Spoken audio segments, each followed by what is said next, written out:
7 years after I disappeared, my sister found my name on the organ donor registry. She stood in the transplant center, staring at the paperwork in the nurse's hands. Her brows knit as she looked at the photo attached to the file, along with the name I used to go by. "Where is he?" she asked. "He's in hospice on the 12th floor," the nurse answered quietly. "Today is the last day he'll still be conscious. The surgery is scheduled for tomorrow morning." Her expression turned cold as she headed upstairs. The moment she pushed open the door, she saw me sitting on the bed, writing my final letter, Landon. I looked up at her and smiled faintly. "You must have the wrong person, Ms. Bennett. My name is Jay Mercer, not Landon Bennett." She stepped toward the bed, her tone rigid. "Come home, apologize to Mason, and I'll hire the best specialist in the country for you. That won't be necessary." I didn't even look up again as I signed the last line of the organ donation papers. I didn't do anything wrong. I'm not apologizing to anyone. After a long silence, Sherry Bennett let out a cold laugh. "You really haven't changed. 7 years later, and you're still pretending to be innocent." Her eyes narrowed, scanning me. "You're sick? What kind of illness needs surgery?" I smiled faintly. "Stage 4, glioblastoma, brain cancer." I glanced at the donation papers beside me. I figured my organs would do more good saving people than rotting underground. Something flickered across Sherry's face, but it vanished instantly, replaced by that same icy look. "Cut the act. Do you think playing pathetic is going to make me feel sorry for you?" Her gaze swept over the small hospice room, taking in the peeling walls, the worn folding chair, and the dying flowers by the window. "So life didn't work out after you left home? If you hadn't done those disgusting things back then, maybe you wouldn't have ended up like this." I lowered my eyes to my hands, now so thin, every bone showed clearly beneath the skin. I said nothing. "Landon." She said my old name softer this time, her voice cracking. "Are you really that sick?" I looked at her without blinking. "Why do you care, Ms. Bennett?" "Because I'm your sister." "No." My voice stayed calm. "Your brother died 7 years ago." Her face went pale with anger. "You really hate me that much? After everything that happened?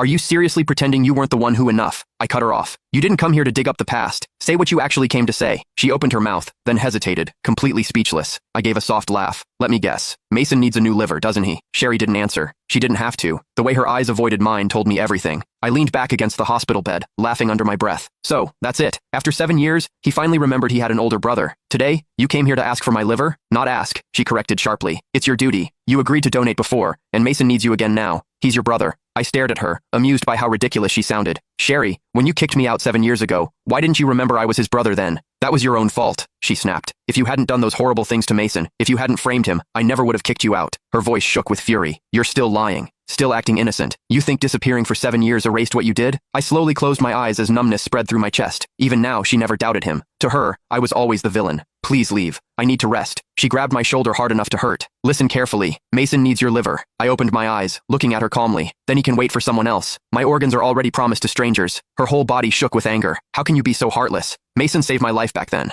Without him, the Bennett family wouldn't even exist today, and you're nothing but an ungrateful parasite." I didn't answer, only turning my head toward the window. "Landon, let me make this clear," she said coldly as she released me. "If you refuse to save Mason, I won't let you have peace. I'll use every connection and every penny the Bennett family has to keep you alive. You'll spend the rest of your life wishing you were dead." I listened to her threats without feeling anything.